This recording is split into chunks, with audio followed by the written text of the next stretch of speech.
أعوذ بالله من الشيطان الرجيم. بسم الله الرحمن الرحيم. I seek refuge in the Almighty God from the accursed Satan, and I start in the name of the Almighty God, the Merciful, the Gracious. Today is the 1st of March 19, and today's video is a follow-up to the critique of the Bible. Today we're going to be tackling the book of Joshua. That is book number 6. After the Torah, the 5 books that we have already gone through, comes Joshua. Joshua will be taken over from Moses, and God is with him, and he's going to lead the Israelite into Palestine, and of course he will get other tribes to help him. Now I want you to see what is going to be happening, and I will highlight few points for you to actually ponder upon yourselves. Okay, it's not for me. What I'm doing here, this video, is not for me.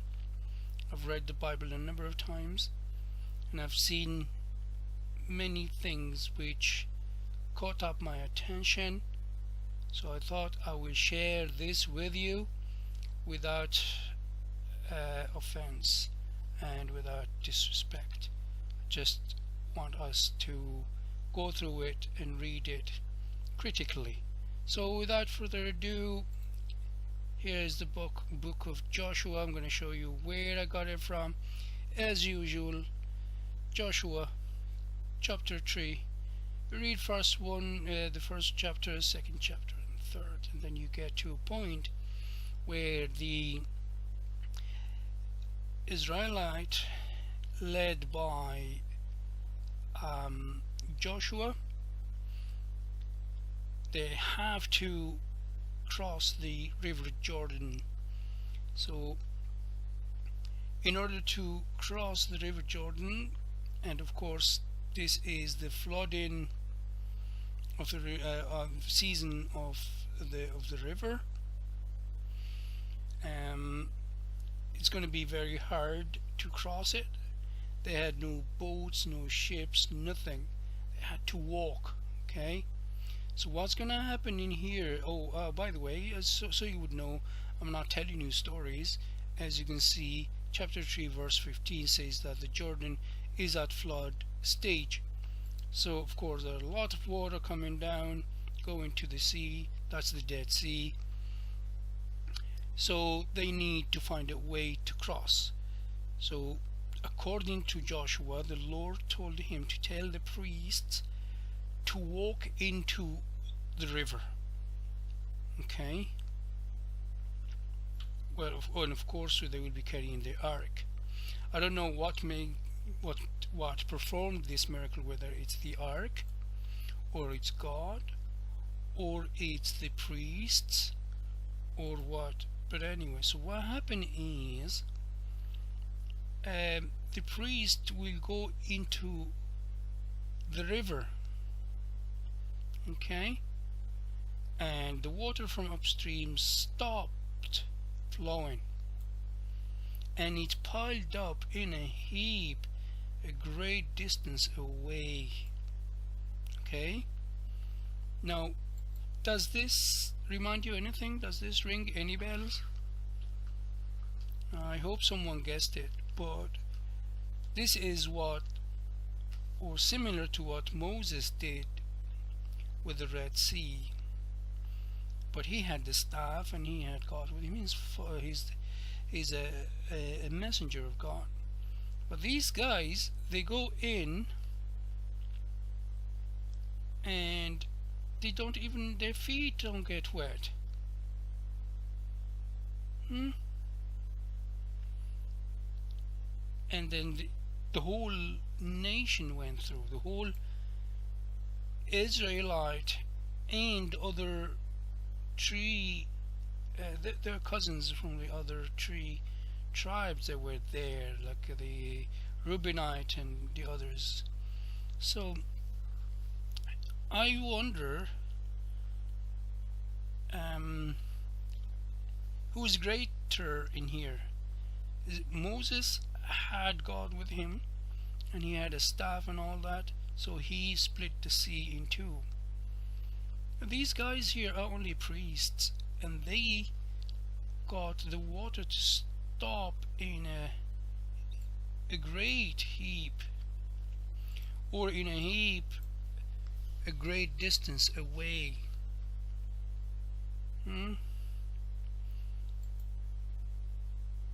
As you can read in here.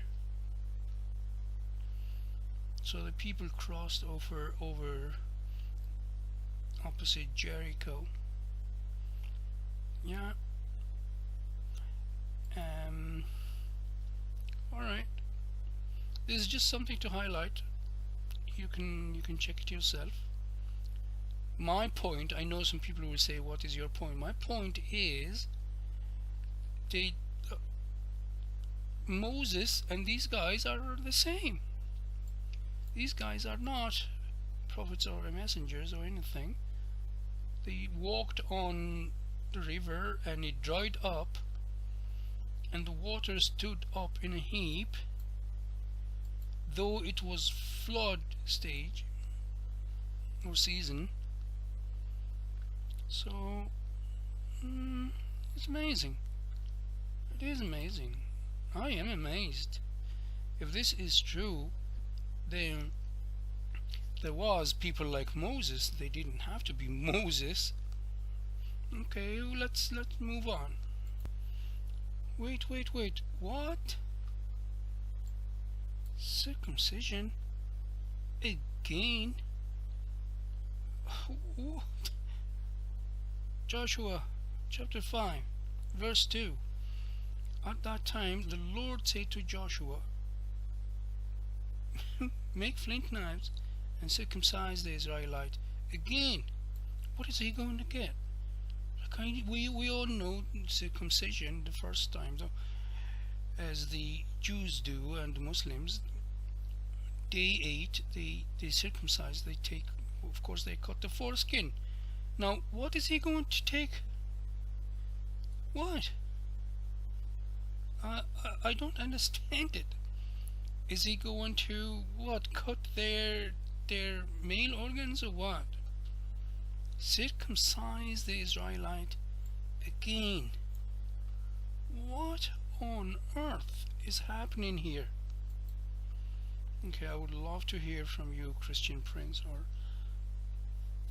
Jerry or anybody, I don't mind. I would love to hear from anyone. I have no problem. I honestly want to know what's happening in here. I see now, so it's the children. What I don't understand is Moses was with them until they got to the river Jordan. While Moses was there, were they not circumcising? I am sure that there are verses in the Torah that says that if anyone does not circumcise, they should be put to death. But then they wandered in the wilderness for 40 years, and Moses was with them, and their children were being born while Moses and Aaron were with them. Yet they were not being circumcised, and they had to wait until Joshua does it. But then if it's the children, and now of course they're all grown-ups, but why say circumcise the Israelites again? Why again? Why use the word again? Alright, okay.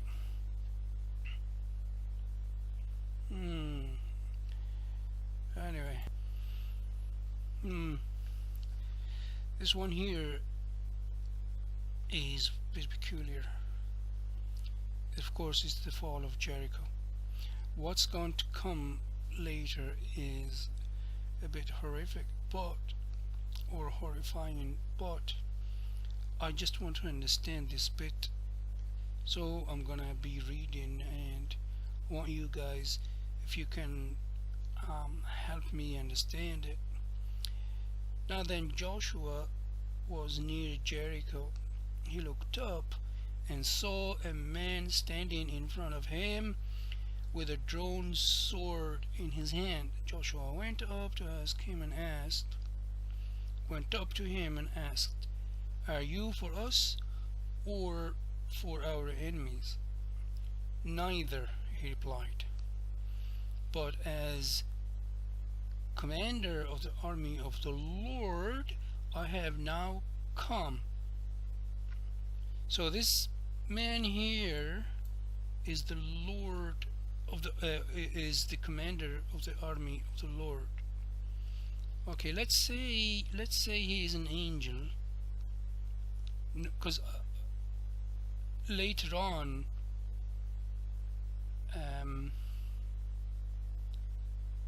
Joshua fell face down on the ground. Now I don't know if he's prostrating to the Lord himself, or is this man coming from the Lord, or what? If anyone can explain it, I would love to hear it. Okay, the commander of the Lord's army replied, "Take off your sandals." Does this remind you something, guys? Moses going to the burning bush, of course. This is exactly what the Lord said to him: "Take off your sandals, for the place where you are standing is holy." Okay, I guess that's why Muslims, we take off our shoes when going into the mosque. We do as Moses did. But in here, I have no problem with Moses being in the presence of the Lord, and he was asked to take off his sandals and all. But what I don't understand is this: is the commander here of the Lord's army, is it the Lord himself, or is a commander? Does that mean he's an angel of God? If he's an angel of God, why would Joshua fall face down? Why would he prostrate to an angel? As a monotheistic, he should only prostrate to God himself. But anyway, that's alright. I just wanted to highlight that, and if anyone have the ability to explain it and help me understand, I'll listen. I would definitely hear him or her out. This one here is really nice, very nice. Okay, Joshua chapter 6 verse 18. Joshua is telling his soldiers to stay away from the devoted things. What are the devoted things? Of course, the silver, gold, and the articles of bronze and iron. They are sacred to the Lord and must go into his treasury. So attack the city and do not take anything for yourself, because they belong to the Lord. It's interesting that the Lord would want silver, the gold, and all that. Anyway, the next thing is a genocide. But before the genocide happened, it's some other kind of miracle happened. When the trumpet sounded, the army shouted. And at the sound of the trumpet, when the men gave a loud shout, the wall collapsed. The wall of the city of Jericho, which could not be breached by an army, collapsed at what? At a loud shout from, of course, who? Yeah, the Israelite. So everyone charged straight in And they took the city, they devoted the city to the Lord, and destroyed with the sword every living thing in it. I've shown this many times, but I like to show it again. So, and who did they destroy with the sword? Of course, every living thing. But let's go into details. Men and women, young and old, cattle, sheep, and donkeys. Now, I really find it hard to understand. I can't get my head round this. This is crazy. This is the God of the Christians who's talking here, whom is the God of love. He's telling them, of course, why am I saying that? Because they say that Jesus is Jehovah, is Yahweh. He is God. So it's only normal that he is the Lord or the God in the Old Testament as well. So this is for the Christians whom have a God of love. He says, go and destroy every living thing, men and women, young and old. For God's sake, I would understand if they killed and destroyed the fighting man, but this is like man and woman. Oh, okay. One can say, there are some smart Christians who will tell you, well, these men and women were fighting, of course.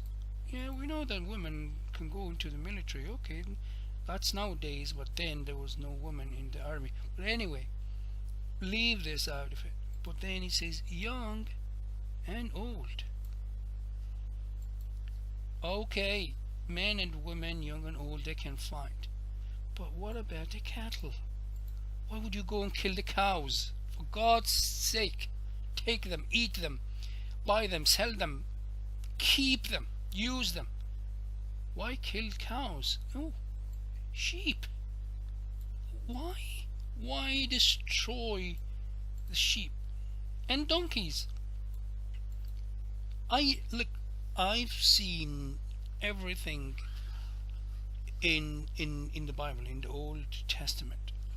I've seen really cruel things, and I will show you in the future. But this one here, every time I read it, and I read it, I promise you, I read it over 20 times. And every time I read it, I find it appalling. This is ridiculous. They devote the city to the Lord and destroyed with the sword every living thing. I mean, with this, I should not be going anywhere else. I find it really difficult to take this in. Men and women, young and old, cows, sheep, donkeys. What did they do? This is like the flood, when the God of the Bible got so angry with the human being because they were sinning, and then he takes everything else with him in the flood. This is crazy, man. Okay, I'll leave it. Oh, it's not over. Now the city is taken. The prostitute has been spared with her family and relatives. Okay? But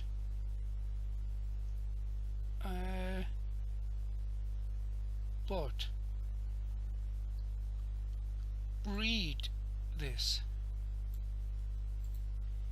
Then they burned the whole city and everything in it.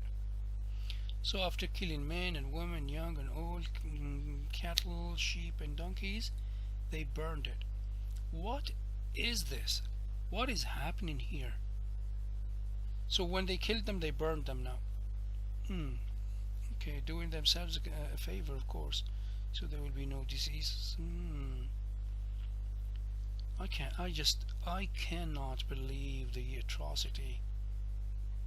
And then Joshua does this. Cursed before the Lord is the one who undertakes to rebuild this city, Jericho. Why? Huh? I don't get it. Oh yeah, of course. And now the Lord was with Joshua, of course. And Joshua became very famous. Why? For what? Of course, for slaughtering every man and woman, young and old, cow, sheep and donkey. Amazing. This is amazing. Chapter 7. Apparently some men were greedy and they took some of that silver and gold and bronze and iron, which were supposed to be for the Lord. So the Lord's anger burnt against Israel. This Lord of the Old Testament is a greedy Lord, and I'm sure they wouldn't have taken much. Yet he was very, very angry with them. The anger burned against, and the whole Israel, not against them, but the whole. But anyway, of course, Joshua will continue in his killing spree, and he would attack the next city, of course. So what do you think will happen? He will send spies and see what comes next. So the city of Ai, there was very, very few people. So let's send only 3,000 soldiers. Very sad, they were kicked out of the gate of the city, and they killed 36 of them. Look, when the Jews or the Israelite lost 36 people, oh my God, it was like, oh, look what happens to Joshua when he hears about this. He tore his clothes and fell face down to the ground before the ark, and he stayed there all day, and then the elders did the same, and they even put dust on their heads. Look how grieved and how sad they were, only for losing these people, 36 people, and they had no problem with destroying a whole city, Jericho, killing men and women, every single man and woman, every young and old, every cow, sheep and donkey, and then they burnt it. I don't understand the mentality, and I guess that's what they are doing now to the Palestinians. That's exactly what is happening. Like, if one person dies from them, the Zionists, I mean, oh my God, they start a war, but they have no problem when they go around and kill as many as they want. Oh, how sad is that? And look at now, Joshua and the priests whining. Oh, why did you bring us out into the wilderness across the Jordan only to deliver us to the Amorite, to destroy us? For God's sake, they only killed 36. That's all. 36? Oh, to destroy us. Oh my God, he forgot that he destroyed Jericho. Men and women and young and old and cows and sheep and donkeys. Oh my God. Blah blah blah blah blah. Now let's see what is the reason. Why did the Israelites lose to the what is their name again? The Amorite, is it? Yeah, the Amorite. This is what happened. That jealous and greedy lord of theirs, eventually was very, very angry, of course, as we read it. Where did we read it? Yeah, in here. So he gave up on them. He did not help them against the Amorite because they took stuff. So he said, unless you destroy whatever among you is devoted to the destruction. Devoted to destruction.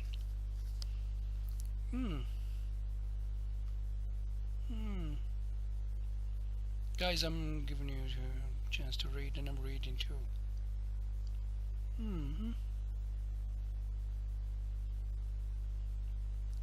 Remove. So these men, they were supposed to be removed. Be destroyed by fire. Let me read this. Oh my God! Now there is another shocker. Now I am really, I'm honestly, I have never seen such a thing. This is appalling. Now there was this man, there were two of them, whom when they won the war against Jericho and killed everyone, he saw a rope, something really nice. Yeah, that it was a rope and some silver. So, and a bar of gold, of course, blah blah blah, 50 shekels. So he liked them, and he took them, and he took them to his tent. So what happened is Joshua would talk to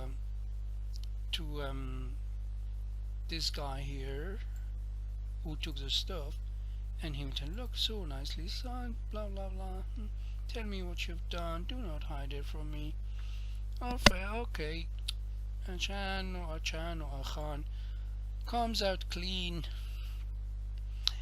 Yes, I did this, so fine, okay. So what happened? I thought that's it. This is the God of love, or the forgiving God will forgive them. For God's sake, they're just like nothing compared to what they put on the side for God. But anyway, I would have forgiven them if they have taken this from my own money, like. But then look what's gonna happen here. Then Joshua, together with all Israel, took Achan, son of Zerah, the silver, the rope, the gold bar, his sons and daughters. My God, I thought they would only take the stuff back. No, they took his sons and daughters, his cattle, donkeys and sheep, his tent, and all that he had, to the valley of Achor or Acor. Joshua said, why have you brought this trouble on us? The Lord will bring trouble on you. Now read and reread and read again and read over and over again what's going to happen. This is the God of law. Then all Israel stoned him and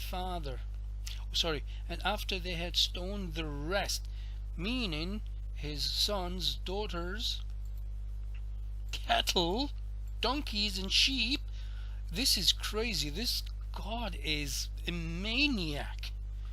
This Lord here is a maniac. He kills young men and women, young and old, and cattle. For God's sake, why kill these two? The man stole. Why kill him? You stoned him. They stoned him.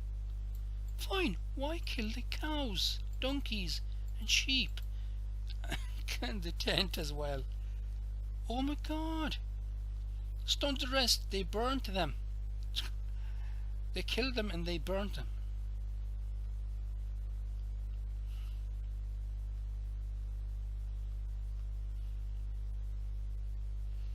Okay, now this maniac of Lord is fine now. He's no longer angry.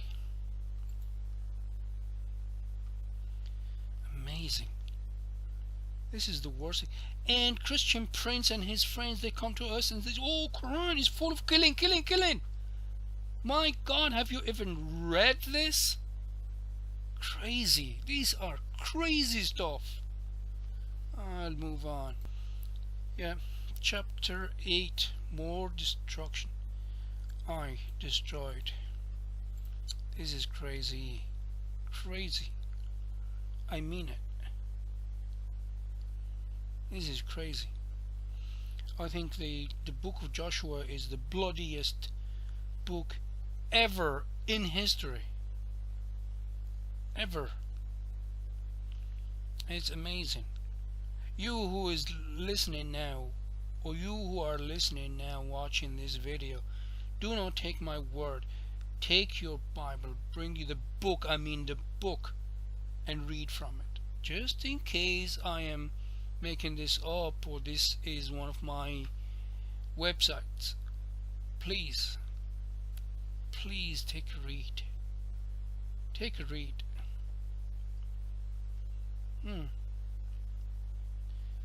It's crazy. It is just crazy.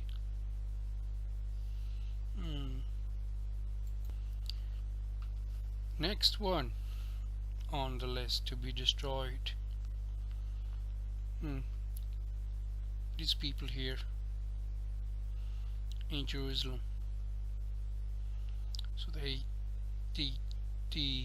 Israelite, like Joshua, the man of God, or the man of the Lord of love, or the God of love. His entire army goes into the city, and blah blah blah. Now in here, it's not only Joshua and his men. The Lord now is working with them. What is he doing? He confuses the people. Yeah. So the Israelites will defeat them. So, and they pursue them all the way down as they fled. You know, the Lord is still helping after the confusion. The Lord will hurl hailstone down on them, and more of them died from the hail than were killed by the sword of the Israelites. Meaning it's all the Lord doing. So he confuses them and then he kills them with hailstone. Amazing. This God here is just a fanatic. And and they criticize Allah. Amazing. This is amazing. I do not believe one bit from this. I do not believe the Lord, the God I know, would say to anyone to do this. There is no way. Oh, look, now the Amorite or the Amorite. Up we were reading about the Gibeonite. Now the Amorite. So the kings are going to be killed and then thrown in a cave and burned, and then the people, yeah, they were in the cave and they were pulled out, and then they would be placed on blah blah blah on poles, and then they would be put back into that cave. And not only that,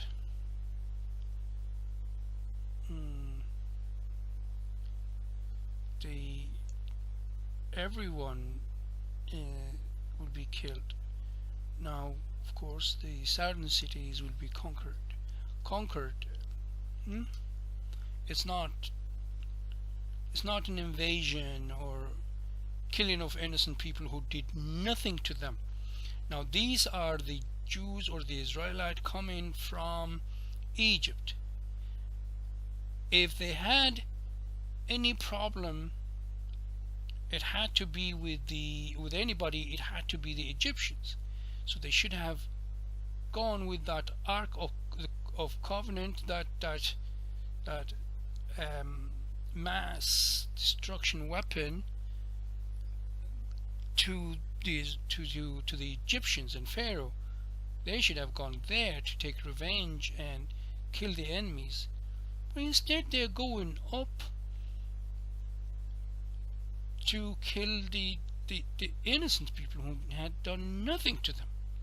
And this Lord of theirs is amazing. He's actually helping them, as in confusing some, hailstone, stuff like that. I don't get it. Why? Why, for God's sake? Why is this Lord doing this? Why would he? I mean, this is crazy. Amazing.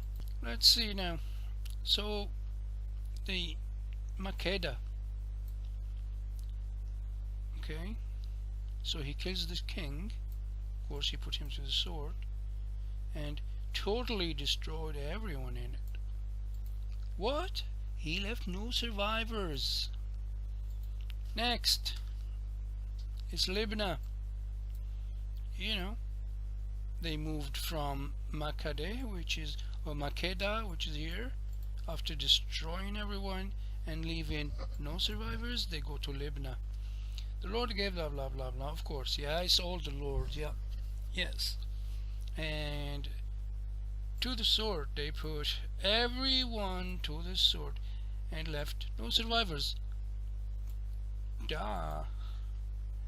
Why are you telling us that again? In Makeda left no survivors. In Libna left no survivors. Okay. This is amazing. Where did they go? Oh, Lachish or Lachish. What did they do?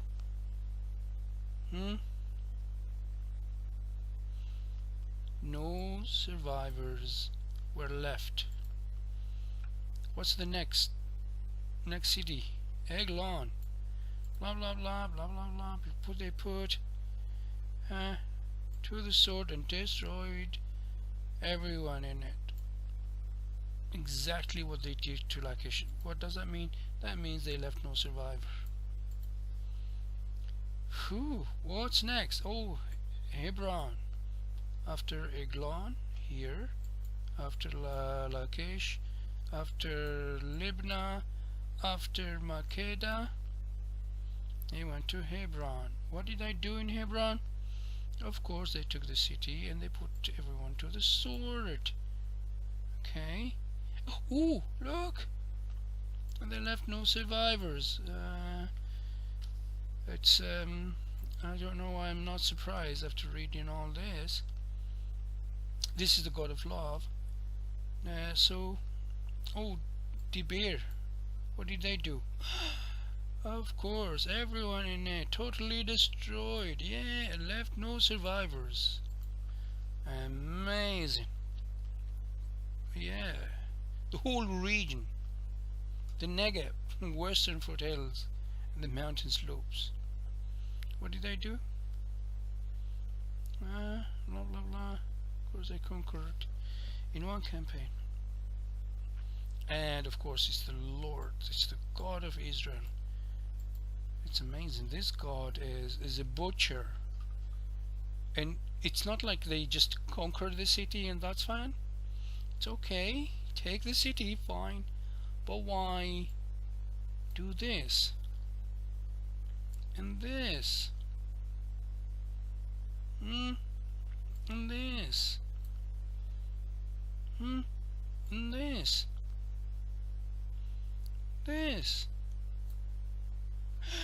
and this? What on earth is going on here? It's amazing. Chapter 12. I forgot to highlight something in this chapter, which is chapter 10. Right here. Right here.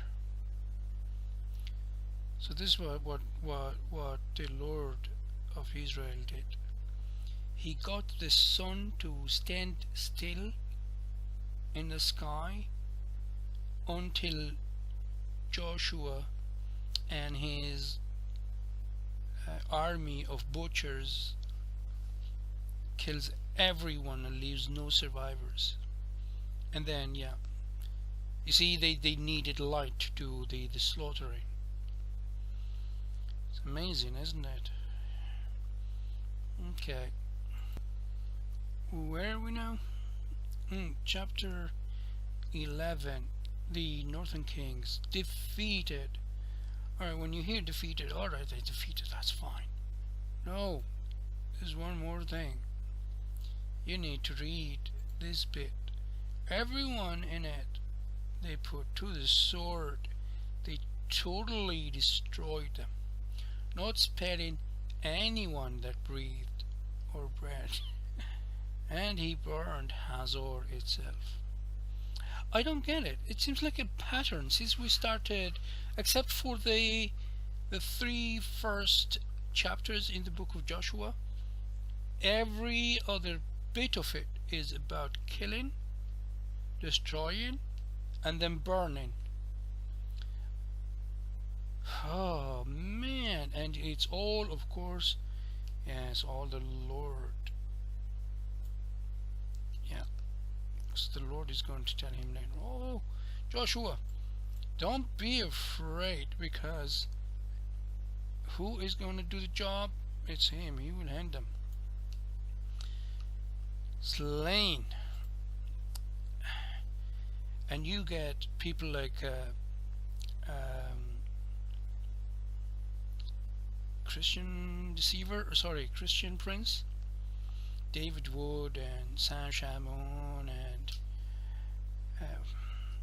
oh, I remember once I heard Wali Chouibat, that hypocrite, come in and he brought one verse from the Quran out of context and saying that they want to kill you all. Yeah, their God says go and kill them all, and he forgot about all this. It's amazing, isn't it? So Joshua took all these royal cities and their kings and put them to the sword. He totally destroyed them, as Moses, the servant of the Lord, had commanded. Oh, so Moses said that too. Wow. Wow.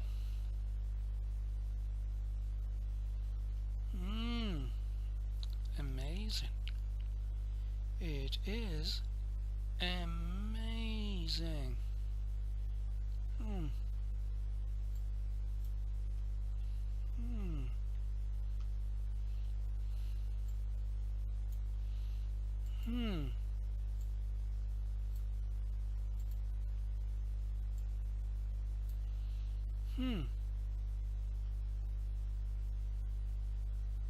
It's amazing, isn't it? Oh man. Oh, and for those who are not following, oh, here's the list of defeated kings and the people whom have been destroyed, so you can go through them. Here, look. Good luck reading and enjoying the achievements of the Lord and the people he killed by the hand or at the hands of his man Joshua. This is the man who actually succeeded Moses, the man of God. So what's there? Land still. Oh, this is the future agenda. What's going to happen? Okay. So I'm tired. I can't read everything. There's a problem here. Maybe in this field called accounting, and I've been an accountant for a good few years now. I got to a point that I pay attention to numbers. Joshua here is talking about a few cities, just a little list of the cities he destroyed and left no survivors. The problem is, it looks like, I don't know who has a problem with math. I don't know whether it's the Lord of the Bible, or it's Joshua. In here he says there are 29 towns and their villages, but he lists 32 or 33.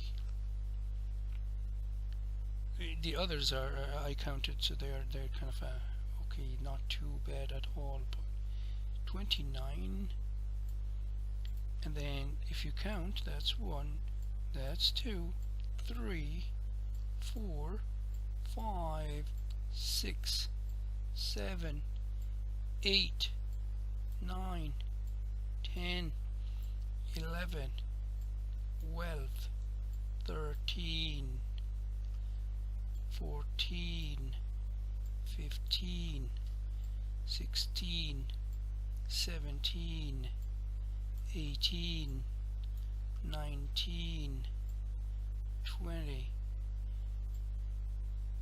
21, 22, 23, 4, 5, 6, 7, 8, 29, 30, 31, 32, 33, 34, 35, 36. Yet a total of 29.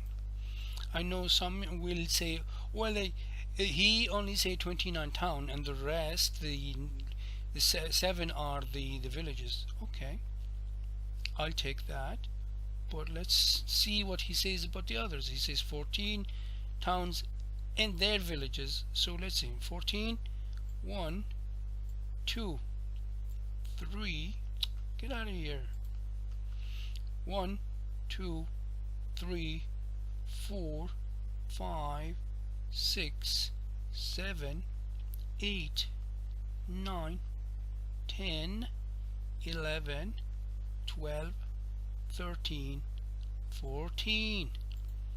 So towns and their villages, he counts them. You don't believe me? You can go through the others. But in here, I don't know, he make a big mistake. And that's 7. Difference is 7. Alright, I'll leave it to you. Alright, that's it, folks. The last chapters is all about distributing the booties and the inheritance and the land, and then Joshua is going to die, and that's it. So chapter 24 is the last chapter of the book of Joshua. The next one will be Judges, and we will take it on next time. Until I see you again, take care of yourself, consider Islam for yourself. The God of the Bible is a maniac. Kill everyone, leave no survivors. That's it. As always, I bear witness and testify that there is no deity worthy of worship except Almighty Allah, and the true God, one and only, without any partners, without a son, without a father. And I bear witness and testify that Muhammad, Jesus, Moses, Abraham, Noah are his prophets, servants, and messengers. Peace be upon them. I greet you with the greeting of Islam. So my dear brothers and sisters in Islam, Assalamu alaikum wa rahmatullahi wa barakatuh.